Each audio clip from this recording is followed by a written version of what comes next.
Hey y'all, it's your girl Stacey the Intuitive. Thank you so much for tuning in with me. Today we are going to commingle our energies on a topic of spiritual awakening and shadow work, okay? So in this new age, a lot of people are going to be awakening. This is a very potent time for awakening where lots of new frequencies, higher frequencies are anchored in and more accessible to the collective. And you might find yourself with more expanded perspective, more expanded mindsets, or just the want to go towards this type of awakening, this new type of living and stuff like that. And that is essentially your spiritual awakening. And in that, there is a process through the spiritual awakening. And I just want to anchor in a very practical but very important way of, doing the spiritual evolution process, doing the spiritual awakening process, so that it doesn't become something that is not beneficial or that seems commercial, but instead something that will literally lead you to your highest potential, to your destined path, to learning what you are meant to do here on earth, right? So this can only be done with shadow work, in cohesion with shadow work, in going to the deepest depths of you, because essentially spiritually awakening is the experience of anchoring into your light frequency, of anchoring into the light code that you hold for this earth. And the only way that we are able to anchor into that light code is to go to the depths of us to understand the opposite end of the spectrum of it. Now, let's get into that opposite end of the spectrum stuff, because if we talk about like fifth dimensional reality and stuff like that, don't let these concepts confuse you too much. It's really just when we say like the fifth dimension, stuff like that, it talks about this notion of lacking separation, where really everything is just in this middle place, right? This middle place. And what we're seeking in this reality is balance. So when you spiritually awaken, what you're really seeking is balance. So how do we balance? Not by assuming that we're just going to go to this high vibration, but by being willing to go to the dark so that we can will this balance and so that we can experience that high vibrational frequency. So when you awaken, depending on the amount of work that your soul has to do, it's personalized for everyone. We've all incarnated here however many times we have, and our soul's been through the evolution of however much we've evolutionized. And one of the most exciting parts of spiritual awakening is really getting to understand your soul better and being like, okay, dang, you've been here a couple times, haven't you? Right? I think those have been the best times for me through my spiritual awakening, where I might go to the deepest depths of myself and I uncover like some wisdom that I'm like, dang, y'all, you really had that in there, didn't you? You really learned that lesson, didn't you? And so I just wanted to talk about that element of doing the shadow work and how you can really start to integrate some of this spiritual nature into your life, right? So you spiritually awoken, you're feeling like you're spiritually awakening. I'm gonna give you a little bit of insight on how you might feel like you're spiritually awakening. You are experiencing lots of synchronicity. Maybe you're experiencing angel numbers. You're experiencing animal spirits and stuff in your reality that are making contacts with you. Maybe you're experiencing, repeated energies in your life that kind of seem synchronistic. And what I mean by that is, say that I read something that said, you are supposed to be a doctor, whatever. It's just general. We're just generalizing. You're supposed to be a doctor. And then someone in your life, and you kind of want to be a doctor, but you're not really sure. And then someone in your life comes and has a conversation with you about their friend who just got into med school. And then you see a billboard about med school, and then you're like, what's going on? Well, that's synchronicity. That's God and divine source energy. First of all, let me say in this video, don't get too caught up to what I call my source. But essentially, the root of spiritually awakening is tuning into whatever you call your source, whether that be the universe, whether that be God, whether that be Buddha, whatever you call it, your source. So that's what spirituality is about. How do you connect to source? How do you connect to that source? What piece of source are you? And that's kind of how we do that. So essentially, when you first spiritually awaken, it will really be a lot about about duality, and a lot of it will be about this notion of duality being mirrored back to you. You might experience a lot of breakdowns so that you can experience breakthroughs, and that is how we come to the middle. So that's very important here. But what we want to talk about a little bit too is a lot of spirituality has been commercialized at this time, as we know, has been very kind of made to be like a trend. a trend, but it's not a trend. It's a lifestyle.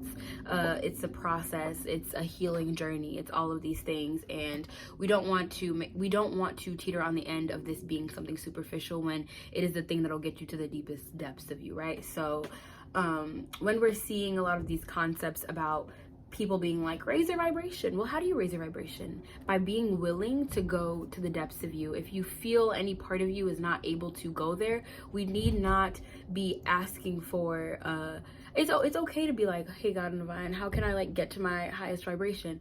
But when stuff starts getting hard, when stuff starts getting strenuous, when stuff starts getting tumultuous and all of that, is when people start getting confused, or they might start getting deterred, or they're confused because all the people that they have come into contact with as it relates to spirituality have been like, love and light, spread good vibes, say some affirmations, right? When that's really not how we're supposed to be doing it.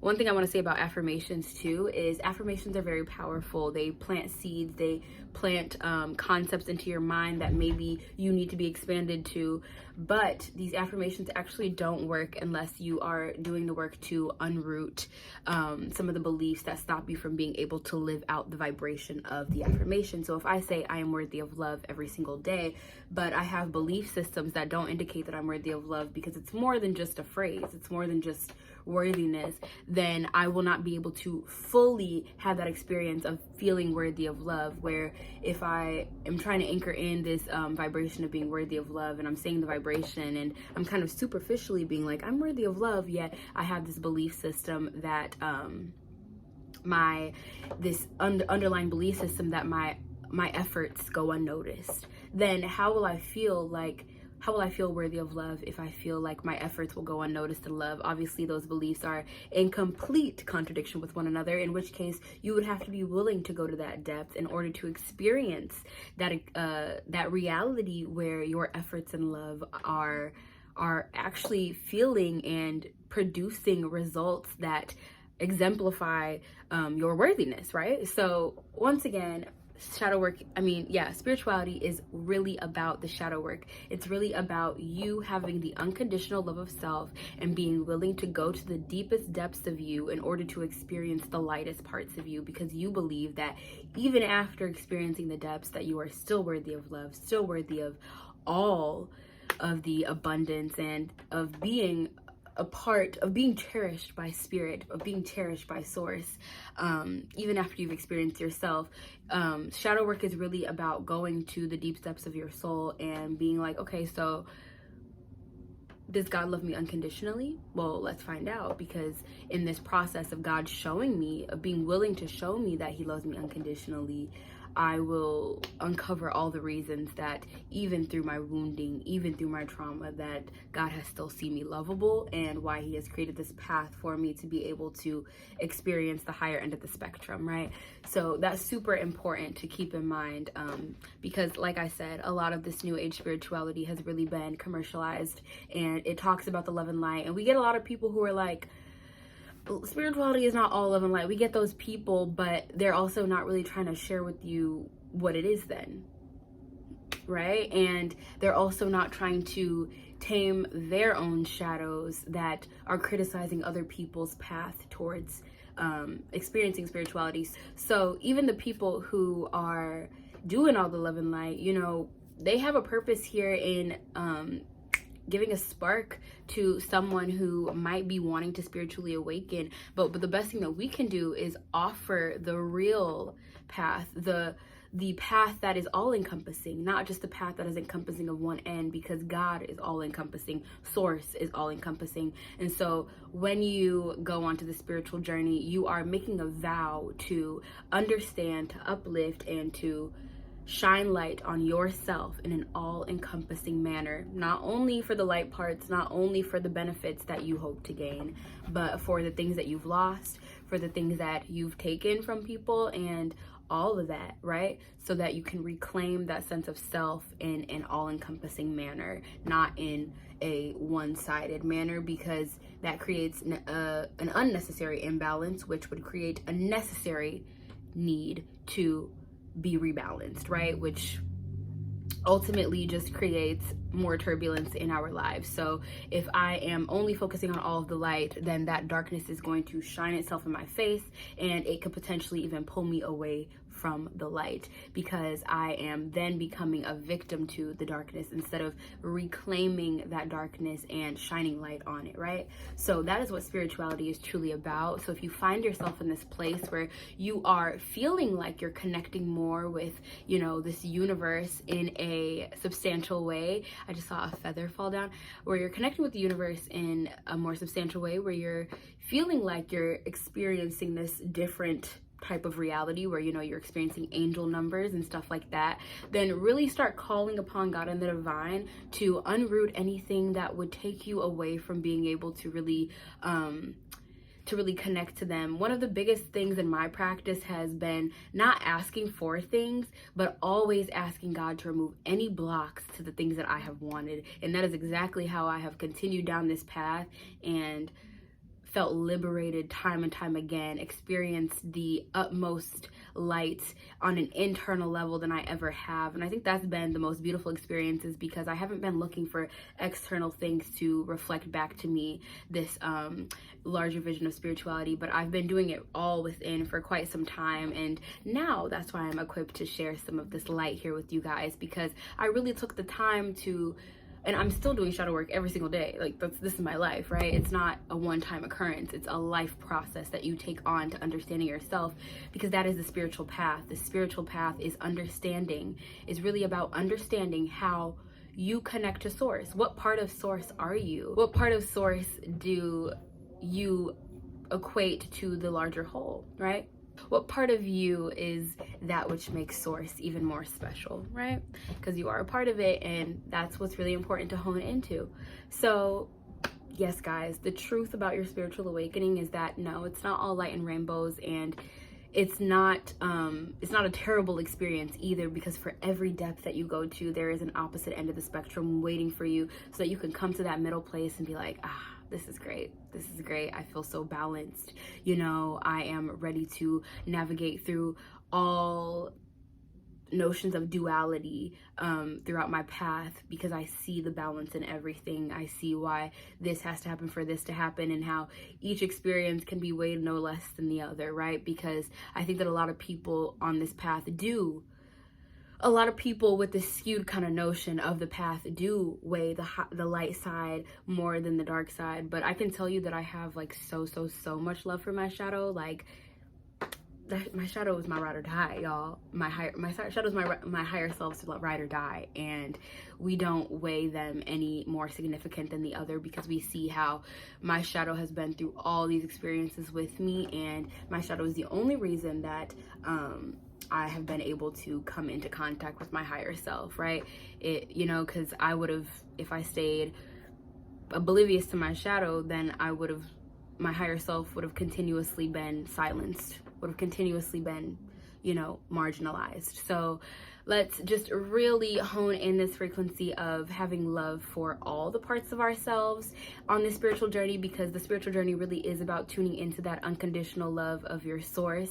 And unconditional love doesn't happen without the all-encompassing, right? The all-encompassing, for light, for dark, right? Because that is how we create balance. And so I want to come on here and be like, the truth about your spiritual awakening, you have to be willing to go to the deepest depths of you, will in that healing, will in that work, and just let it start to unfold. And, you know, when you take that time to really take authority over your experience of a spiritual journey, then that is when you regain a little bit of control about how you're navigating. So for me personally, let's say that I was awoken due to a heartbreak or something like that, right? And I'm like, you know what, like, if you felt very alone, that's when you're in the deepest depths of yourself, because a lot of people do awaken due to heartbreak or whatever.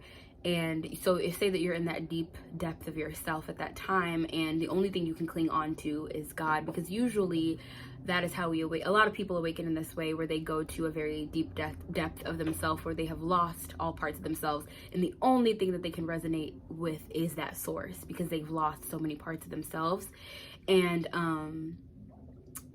in those times that you are being, challenged to cling back to your source and not stray away from it, what would be most beneficial to you is asking God on the divine, okay, please, God on the divine, not asking to make this feel better, but please, I'm asking you to bring in this healing that will allow me to, connect back to you, to connect back to myself, to connect back to what is for me, because clearly this was not. And please, God on the divine, allow me to learn the lesson that I am meant to be learning at this time. That is one of the best mantras that you can take on when you are going through the storm, is like, God on the divine, please allow me to be able to anchor in, to tune into the healing wisdom that you are trying to bring me in at this time, acknowledging that connection to source and that everything is happening for you and not against you, right? So it's not about just trying to get to the highest end of the spectrum. It's about respecting that lowest end and also respecting that highest end, understanding that one does not happen without the other, and that balance is the ultimate thing that we are trying to achieve in the grand scheme. So this was just like a kind of short video. It wasn't very short. I'd be saying my videos are short when they're like 16 minutes long. I guess that's short for me because I have a lot to say, but I really hope that this video was useful. I really hope that it planted some seeds in your mind, and I really hope that it gives some of you hope as you are embarking on this path, as you are being called to awaken, as you're being called to experience yourself in this all-encompassing manner. Okay, so I am wishing you guys blessed healing times and lots of love and lots of connection to source, and I will see you guys next time. Bye guys.